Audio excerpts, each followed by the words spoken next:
Hello दोस्तों, आप IT background के ग्रेजुएट हैं या पोस्ट ग्रेजुएट हैं।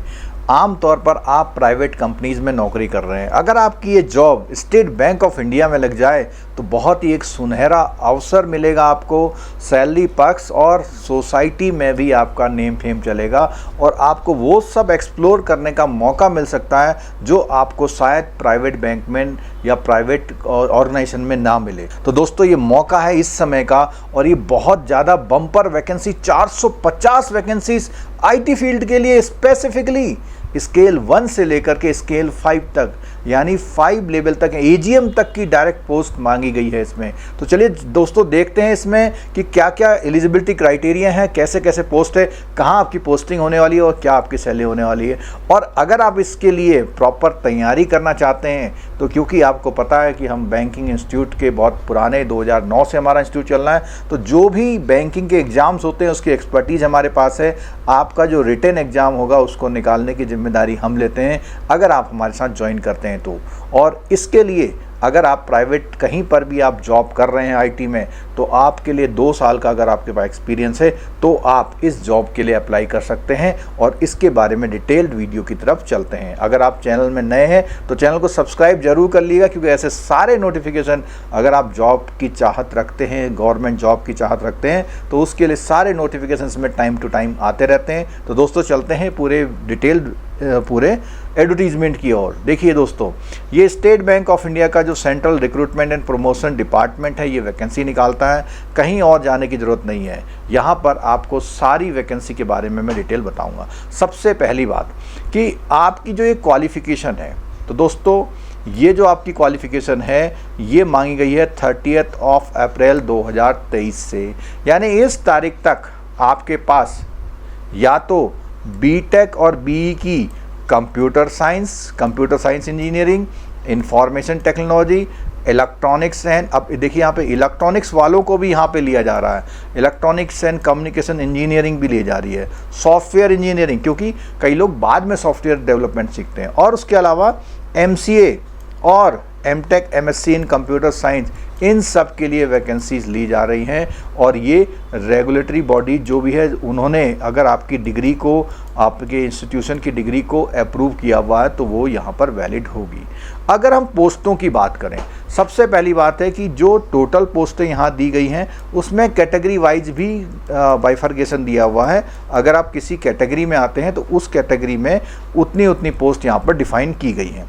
तो दोस्तों, इसमें एक ख़ास बात और है कि ये जितनी भी पोस्टें हैं इसमें ये भी दिया गया है कि आपकी पोस्टिंग कहाँ होगी। अगर आप अधिकतर, आपको पता है कि आईटी सेक्टर मेट्रो में है, तो इसमें अधिकतर पोस्टें नवी मुंबई और बेंगलुरु, चंडीगढ़, त्रिवेंद्रपुरम या नवी मुंबई और हैदराबाद में है। इन 5-6 शहरों में आपकी जॉब लगने वाली है। आगे हो सकता है कहीं ट्रांसफ़र हो जाए, लेकिन अभी इमीडिएट जो आपको अपॉइंटमेंट मिलेगा वो यहाँ पर मिलेगा। तो देखिए, अगर आप यहाँ पर देख पा रहे हैं, मैं थोड़ा सा बड़ा करके आपको दिखा देता हूँ कि ये जो वैकेंसीज़ हैं, ये वैकेंसीज असिस्टेंट मैनेजर, जिसको हम स्केल 1 बोलते हैं, जेएमजी 1 बोलते हैं, ये लिखा हुआ है यहाँ पर। उसकी जो भी वैकेंसीज हैं, जहाँ पर भी जेएमजी 1 लिखा हुआ है स्केल 1 बोलते हैं, इसको आप पीओ समझ सकते हैं। और उसमें आपकी जो एज मैक्सिमम मांगी है 32 ईयर प्लस, अगर आप किसी स्पेशल कैटेगरी में तो 2-3 साल का आपको वहाँ पर रिबेट भी मिल सकता है। ठीक है, तो असिस्टेंट मैनेजर का मतलब है यहाँ पर जेएमजीएस 1, जिसको हम आम तौर में, आम भाषा में हम लोग बोलते हैं पीओ, प्रोबेशनरी ऑफिसर भी जब बैंक में जाता है तो असिस्टेंट मैनेजर। तो इसमें देखिए आप, ये जो है, क्योंकि आप ये बेहतर समझ सकते हैं कि ये जो वैकेंसीज हैं, जैसे UI developer, back end developer, integration developer, तो ये आपका एरिया कहाँ पर है, जिस एरिया में आप अभी काम कर रहे हैं उस एरिया में अगर आप हैं तो इन पोस्टों को अपने अकॉर्डिंग आप अप्लाई कर सकते हैं। ठीक है, तो दोस्तों, सबसे जो ज़्यादा वैकेंसीज आई हुई है वो आई हुई है, सबसे ज़्यादा vacancy assistant manager software developer की। ठीक है, तो इसमें ये जो वैकेंसीज हैं, देखिए 174 वैकेंसी यहाँ पर है। और डेप्यूटी मैनेजर, तो डेप्यूटी मैनेजर बोलता है स्केल 2, उसके लिए मैक्सिमम एज उन्होंने थोड़ी सी बढ़ा दी है, 35 साल। तो इस तरह जो भी पोस्टें यहाँ पर आपको दिखाई दे रही हैं, जितनी भी पोस्टें हैं, जैसे SMGS 4, इसको स्केल 4 बोलते हैं, तो उसको चीफ मैनेजर बोलते हैं यहाँ पर। तो चीफ मैनेजर क्लाउड ऑपरेशन की वैकेंसीज है। ऐसे ही यहाँ पे सबसे बड़ी जो पोस्ट है वो assistant general manager data centre operation, यानी इसमें 45 और रिजर्वेशन के हिसाब से जो भी आपको रिबेट मिल जाएगी, इसको बोलते हैं एजीएम। तो ये पोस्ट भी यहाँ पर है। और अधिकतर जो स्केल 4 और 5 की पोस्टें हैं उसमें आपका सीधे इंटरेक्शन है, उसके लिए कोई रिटन टेस्ट नहीं है। लेकिन जितनी भी वैकेंसीज आपकी अगर हम बात करें JMGS 1-2 की, जितनी भी वैकेंसी आपकी JMGS 1-2 वाली है, उन सारी वैकेंसियों में देखिए written test plus interaction based है। इसमें यह भी लिखा हुआ कि अगर किसी पोस्ट के लिए लोग कम मिलेंगे तो डायरेक्ट इंटरव्यू के लिए आपको अपॉइंट मतलब बुला लिया जाएगा। आपके चांस हैं कि आपको एक नौकरी बिना रिटन टेस्ट मिले। तो इसमें देख रहे हैं कि स्केल 4 और 5 के लिए तो सीधे शॉर्ट लिस्टिंग है, बाकी 1-2 के लिए एग्जाम है सीधे। और कुछ वैकेंसी जैसे यहाँ पर स्केल 3 की भी है, स्केल 3 की जो वैकेंसी उसमें 38 ईयर मांगा हुआ है और उसमें शॉर्ट लिस्टिंग है उसमें, यानी जो एग्जाम है वो एग्जाम केवल आपका है exam only for the scale 1 और 2 के लिए रिटर्न का उन्होंने प्रपोजल दिया हुआ है। तो दोस्तों ये सारी वैकेंसीज हैं, इसमें बहुत ही अच्छा मौका है, स्टेट बैंक में एक कैरियर बनाने का अच्छा मौका है। और जब आप अप्लाई कर रहे हो तो इसमें देखिए सब एप्लीकेशन जितनी भी एक्सपीरियंस की जहाँ भी बात की गई है, अगर आप एक्सपीरियंस देखते हैं तो वहाँ पर जो एक्सपीरियंस मांगा हुआ उन्होंने वो वहाँ पर 30 अप्रैल के हिसाब से मांगा हुआ है।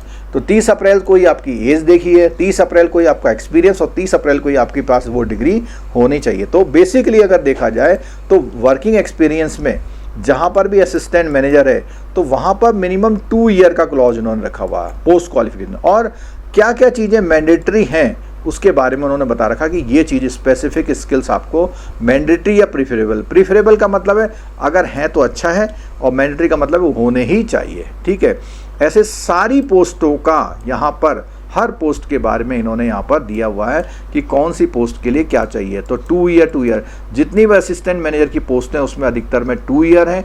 और अगर हम बात करें बड़े लेवल पे जैसे डेप्यूटी मैनेजर है तो वहाँ पर उन्होंने मिनिमम 5 ईयर का एक्सपीरियंस दिया। और ये बोला हुआ है experience in IT industry sector with experience. तो इसमें कहीं पर भी ये बात नहीं बोली हुई है कि वो कंपनी किस तरह की होनी चाहिए, ये डिपेंड करता है जब आप वहाँ डॉक्यूमेंटेशन करेंगे तो वहाँ पर वो सेटिस्फाई होने चाहिए। अब जैसे मान लिया सॉफ्टवेयर डेवलपर की बात करिए, देखो इन्होंने उसमें इन्होंने साफ साफ बोला हुआ है कि .NET का अगर ये सर्टिफिकेट जावा वगैरह का है तो इसको प्रीफर्ड करेंगे। बेसिक क्वालिफिकेशन तो ऊपर हमने पढ़ ली थी, और इसके साथ इन चीज़ों पर भी क्या है प्रेफरेंस मिलेगी आपको इन चीज़ों को जानने पर। और उसमें भी वही है 2 साल का IT के फॉर्म में जो है एक्सपीरियंस आपको चाहिए। ठीक है, डिप्टी मैनेजर का है 5 साल का है। और अगर हम बात करें स्केल 3 और स्केल 5 की तो उसमें देखिए जो एक्सपीरियंस मांगा होगा वो जैसे मान लें चीफ मैनेजर का एक्सपीरियंस है तो उसके लिए उन्होंने कहा 10 साल का एक्सपीरियंस चाहिए। तो जितना बड़ा वो होता जाएगा उतना एक्सपीरियंस ज़्यादा है। इस पूरी सीट को मैं आपके साथ शेयर कर दूंगा नीचे डिस्क्रिप्शन बॉक्स में, आप बहुत तसल्ली से पढ़ सकते हैं इसको। और रिटन एग्जाम की अगर आप स्केल 1-2 के लिए जा रहे हैं तो बिल्कुल जल्दी से ज्वाइन कर लिए, क्योंकि इसका एग्जाम बहुत जल्दी होने वाला, मैं अभी बताता हूँ कब होने वाला है। ठीक है, तो देखिए यहाँ पे जहाँ पर भी बहुत बड़ी पोस्ट है, अगर हम AGM की पोस्ट करेंगे तो उसके लिए जो उन्होंने एक्सपीरियंस जो है ज़्यादा मांगा हुआ है, और असिस्टेंट मैनेजर के लिए केवल 2 साल का मांगा हुआ है। मैनेजर की पोस्ट के लिए जो है डेटाबेस एडमिनिस्ट्रेटर के लिए उसने मिनिमम 8 साल का मांगा हुआ है। और यहाँ पर कुछ उन्होंने मैंडेटरी सर्टिफिकेशन मांगे हुए हैं, तो ये चीज़ें आपके पास होनी चाहिए। तो इसी तरह देखा जाए तो आप अपने अकॉर्डिंग जैसे स्पेशलिस्ट नेटवर्क सिक्योरिटी स्पेशलिस्ट, तो आपको खुद पता होगा कि आप इन चीज़ों को जानते हैं या नहीं जानते हैं, इनका सर्टिफिकेट आपके पास है या नहीं है। ठीक है, ये आपको बिल्कुल अपने आप देखना पड़ेगा, क्योंकि बहुत सारी पोस्टें अलग अलग तरह की है। ठीक है, अब यहाँ पे बात आई है कि क्या रेस्पॉन्सिबिलिटी एरिया होगा आपका, जो आपको जब आपको असिस्टेंट मैनेजर UI डेवलपर मिलेगा तो आपकी ये रेस्पॉन्सिबिलिटी होंगी, ये फंक्शन एक्टिविटी होंगी। तो ये आपको अपने हिसाब से देख लेना है कि आप इनको परफॉर्म कर पाएंगे या नहीं करेंगे। डेफिनेटली अगर आप इस लाइन में हैं तो ज़रूर परफॉर्म कर पाएंगे, और आप अगर ये जॉब लेना चाहते हैं तो आपको ये सब कुछ देख लेना पड़ेगा। पूरी वैकेंसी की रेस्पॉन्सिबिलिटी KRA सब दिया हुआ, बिल्कुल ट्रांसपेरेंट है, आप खुद देख सकते हैं कि आपको वो अप्लाई करना चाहिए या नहीं करना चाहिए। बहुत इंपॉर्टेंट पॉइंट इसमें यह है कि आप एग्ज़ाम देने जाएंगे, जब आप एग्ज़ाम देने जाएंगे तो कौन कौन से सब्जेक्ट की आपको प्रिपरेशन करनी पड़ेगी। अगर आप हमारे वहाँ कोचिंग करते हैं तो सब कुछ हम बताएंगे, और अगर आप अपने आप करते हैं तो ये चीज़ें हैं कैसे रीजनिंग, क्वांटिटेटिव एप्टीट्यूड और आपका इंग्लिश लैंग्वेज, ये आपको 90 मिनट में पूरा करना है। ठीक है, 50 क्वेश्चन यहाँ पर होंगे 50 मार्क्स के, 35 होंगे 35 मार्क्स के, 35 होंगे 35 मार्क्स के। और अगर हम प्रोफेशनल नॉलेज की बात करें तो ये तो जनरल एप्टीट्यूड हो गया। प्रोफेशनल नॉलेज में आपका जनरल आईटी नॉलेज होगा 25 मार्क्स का, और रोल बेस्ड नॉलेज। अब रोल बेस्ड है, आप यूआई डेवलपर के लिए जा रहे हैं तो आपको ये क्वेश्चन आएंगे, आप सिक्योरिटी में जा रहे हैं तो वो आएंगे। तो इस तरह से 50 क्वेश्चन और 100 क्वेश्चन, ये 70 मिनट अलग से आपको दिए जाएंगे। इनको क्वालिफाई करने के बाद जो लोग क्वालिफाई होंगे, शॉर्ट लिस्टेड होंगे, उनको इंटरव्यू के लिए कॉल किया जाएगा। अब कितने मार्क्स इसके, कितने मार्क्स उसके अगर हम बात करें तो देखिए वेटेज, रिटन टेस्ट में आपको 70% वेटेज मिल रहा है और इंटरव्यू में 30%। तो रिटन का बहुत इंपॉर्टेंस यहाँ पर बन जाता है। सैलरी की बात करें तो दोस्तों जो स्केल 1, 2, 3 सबकी दे रखी है, यहाँ बेसिक पे आप बिल्कुल मत जाइए, क्योंकि बेसिक पे 40% के आसपास डीए, एचआरए और पेट्रोल वगैरह वगैरह मिला के अगर मैं बात करूं तो स्केल 1 की जो सैलरी होगी वो 75,000 के आसपास होगी।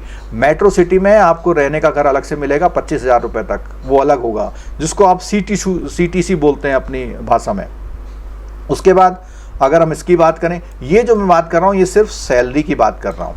ये यहाँ पर स्केल 3 के लिए 1.25 लाख, ठीक है, स्केल 4 के लिए करीब 1.4 और स्केल 5 के लिए करीबन जो है 1.8 या 2 लाख तक की सैलरी आपकी यहाँ पर हो सकती है। ठीक है, तो ये सब चीज़ें यहाँ पर सैलरी दी गई है और यहाँ पे इंक्रीमेंट का पूरा प्रोसेस जैसा भी एक गवर्नमेंट डिपार्टमेंट में होता है, पूरा प्रोसेस यहाँ पर फॉलो किया जाएगा।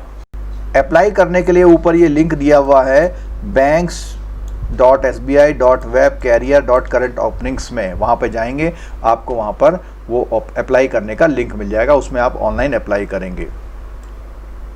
पूरा प्रोसीजर दिया हुआ है कि आप डॉक्यूमेंट को कैसे अपलोड करेंगे, कोई भी डॉक्यूमेंट आपको फिजिकली वहाँ भेजना नहीं है।